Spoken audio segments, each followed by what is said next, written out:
θα σας πάρω λίγο μακρύτερα από τα καθημερινά της αγοράς και θα κάνω μια υπόθεση εργασίας, έτσι για να σας χαροποιήσω και λιγάκι. Έστω λοιπόν ότι την Κυριακή προκύπτει αποτέλεσμα το οποίο έχει στην κυβέρνηση, δηλαδή δικαιολογεί στην κυβέρνηση, φτιάχνει κυβέρνηση, Πασόκ, Νέα Δημοκρατία και όποιο άλλο κόμμα, εν πάση περιπτώσει, ή αυτά τα δύο. Εγώ θέλω κυβέρνηση εθνικής συνευθύνης. Δεν θέλω το Πασόκ στην κυβέρνηση. Ωραία. Εγώ σας λέω λοιπόν ότι μέσα σε αυτή την κυβέρνηση συνευθύνης είστε κι εσείς. Ναι. Εννοώ το Πασόκ. Και πρέπει να πάτε στην Γερμανία ή εν πάση περιπτώσει στις Βρυξέλλες ή οπουδήποτε να διαπραγματευτείτε.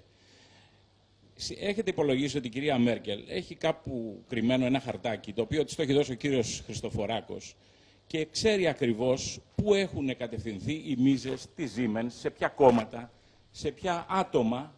Επίσης δεν υπάρχει και μέσα στην δικογραφία μια μαρτυρία Γερμανών που λέει ότι δύο κόμματα μεγάλα και ένα μικρό έχουν πάρει μίζες. Και ένα μικρό. Έτσι λένε. Λοιπόν, αναρωτιέμαι... Οπότε πρέπει να ψάχνουν ποιο είναι το μικρό. Δεν ξέρω. Κανένας όμως μέχρι τώρα από τα δύο μεγάλα δεν αντέδρασε... Κύριε Νικολάου, να σας πω κάτι. Μισό λεπτό να ολοκληρώσω, κύριε Πρόεδρε. Μισό λεπτό για να μην σας κουράζω. Κανένα από τα δύο μεγάλα κόμματα δεν αντέδρασε στην ρίση ότι δύο μεγάλα κόμματα έχουν πάρει μίζες. Αναρωτιέμαι λοιπόν με τι πολιτική αξιοπιστία θα πάτε εσείς και το επόμενο μεγάλο κόμμα να διαπραγματευτεί με τους εταίρους μας που ξέρουν μυστικά που ενδεχομένως να μην ξέρετε κι εσείς. Ωραία. Να σας πω, κύριε Νικολάου, δεν λέτε κάτι καινούριο. Λέτε αυτό που είπε χθες μόλις για πολλοστή φορά ο κύριος Τσίπρας. Ο κύριος Τσίπρας βγήκε ως αρχηγός κόμματος στην τηλεόραση και είπε, χυδεολογώντας κατά τη γνώμη μου, ότι δεν μπορούσε να διαπραγματευτεί η προηγούμενη κυβέρνηση του Πασόκ και η κυβέρνηση Παπαδήμου, επειδή κρατούν στο χέρι κόμματα και πολιτικούς οι Γερμανοί από τη Siemens. Λοιπόν, αυτό είναι μια αθλιότητα του κυρίου Τσίπρα, την οποία αναπαράγεται. Απλώς. Κύριε Πρόεδρε, σας παρακαλώ, συγγνώμη που σας διακόπτω. Δεν συνηθίζω να χιδεολογώ, δεν συνηθίζω να μεταφέρω πράγματα από αυτά που ακούω στην τηλεόραση. Ναι. Θα ήθελα λοιπόν να μου απαντήσετε ακριβώς... Από πού αντλείτε την πληροφορία αυτή που μεταφέρετε? Στις εφημερίδες. Ποιος την είπε στις εφημερίδες? Από τη Real News, ας πούμε. Όχι από τη Real News. Είναι τα λόγια του κυρίου Τσίπρα. Δεν το έγραψε ο κύριος Χατζηνικολάου αυτό.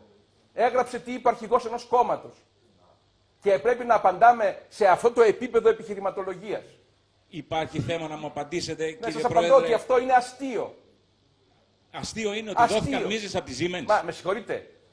Είναι γνωστή η υπόθεση Siemens. Είναι γνωστό το τι έχουν κάνει ορισμένα πρόσωπα και των δύο πολιτικών κομμάτων, τα οποία έχουν εξοβελιστεί και τα οποία δεν έχουν καμία σχέση με το Πασόκ. Η Νέα Δημοκρατία δεν ξέρω τι έχει κάνει, ομολογώ, διότι δεν έχει την ετοιμότητα αντίδρασης που έχουμε εμείς στα θέματα αυτά. Αλλά τι εννοείται?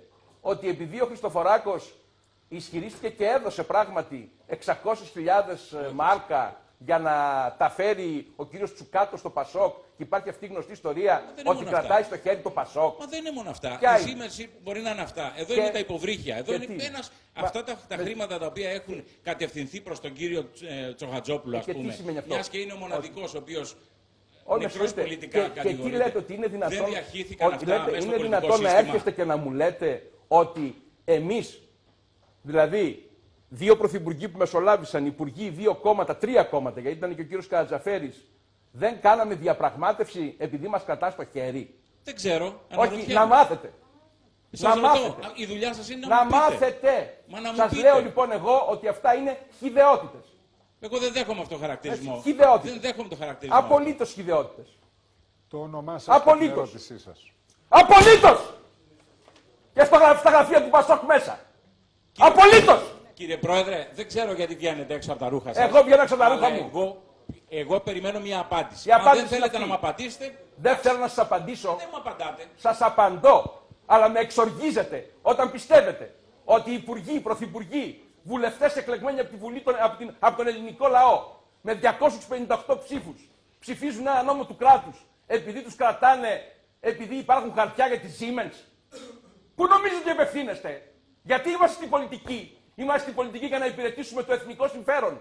Έχουμε αφήσει δουλειές, έχουμε αφήσει την άνεσή μας. Κύριε Πρόεδρε, αγωνιζόμαστε καθημερινά για την αγωνία του τόπου. Εμείς έχουμε χάσει τις δουλειές. Να έρθετε να κυβερνήσετε. Δεν σας το απαγόρευσα. Δεν θέλω να κυβερνήσω. Να έρθετε Εγώ να ψάχνω κυβερνήσετε. να βρω ποιος είναι ο κατάλληλος να με κυβερνήσει.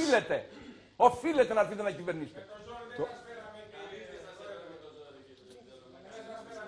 Δεν μας έφερε κανείς με το ζόρι. Και γι' αυτό και δεν μένουμε με το ζόρι. Παρακαλώ, όχι. Και ζητάμε κυβέρνηση εθνικής συνευθύνης.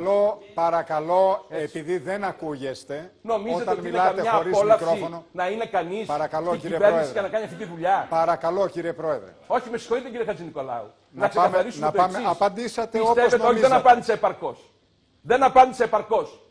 Ακούστε, η ερώτηση εδώ... που σας έθεσε όχι. ο συμπολίτης μας είναι ερώτηση η οποία είναι διαδεδομένη στην ελληνική κοινωνία. Ναι, είναι διαδεδομένη. Διότι όχι. θεωρεί η ελληνική κοινωνία, ακούστε με σας παρακαλώ για ένα λεπτό. Έχει και πείτε ό,τι θέλετε. Από συγκεκριμένο η ελληνική κοινωνία θεωρεί ότι στο θέμα της Siemens κάθαρση δεν υπήρξε. Ναι, στο θέμα της θεωρεί δηλαδή ότι δεν τόλμησε το πολιτικό σύστημα να οδηγήσει στο σκαμνί του κατηγορουμένου πρόσωπα που αναμίχθηκαν, μα κυκλοφορούν ελεύθεροι και μάλιστα μας κουνάνε και το δάχτυλο. Ποιος? Άνθρωποι οι οποίοι παρεδέχθησαν ότι πήρανε μίζες, παρεδέχθησαν ότι έπαιξαν ρόλο. Θα έρθει η στιγμή της προφυλάκησης και της καταδίκης εάν υπάρχουν στοιχεία. Αν καθυστερεί η δικαιοσύνη, δεν φταίει η πολιτική.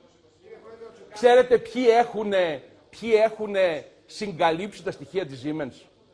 Η Γερμανία τα έχει συγκαλύψει τα στοιχεία της Siemens.